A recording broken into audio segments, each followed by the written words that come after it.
ஆந்திராவில் தெலுங்கு தேசம் மற்றும் ஜனசேனா கூட்டணி உறுதியாகியுள்ள நிலையில் 94 தொகுதிகளுக்கான வேட்பாளர் பட்டியலை சந்திரபாபு நாயுடு வெளியிட்டுள்ளார்.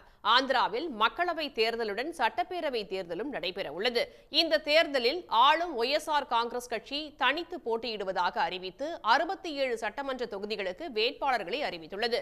இந்நிலையில் சந்திரபாபு நாயுடு தலைமையிலான தெலுங்கு தேசம் மற்றும் நடிகர் பவன் கல்யாணின் ஜனசேனா கட்சி கூட்டணி அமைத்துள்ளது. இந்த கூட்டணியில் 118 தொகுதிகளில் போட்டியிடுவதற்காக தொகுதி உடன்பாடு செய்யப்பட்டுள்ளது. அதன்படி தெலுங்கு தேசம் கட்சி 94 இடங்களில் போட்டியிடுவதற்கான வேட்பாளர்கள் பட்டியலை அக்கட்சியின் தலைவரும் முன்னாள் முதல்வருமான சந்திரபாபு நாயுடு வெளியிட்டார். பவன் கல்யாணின் ஜனசேனா கட்சிக்கு 24 சட்டப்பேரவை தொகுதிகளும் 3 மக்களவை தொகுதிகளும் ஒதுக்கப்பட்டுள்ளது. வேட்பாளர் பட்டியலை வெளியிட்டு பேசிய சந்திரபாபு நாயுடு, பாஜக உடனான கூட்டணி இன்னும் இறுதி செய்யப்படவில்லை. அவர்கள் எங்கள் கூட்டணியில் வந்தால் அவர்களுக்கான இடம் வழங்க தயாராக உள்ளோம் என்றார்.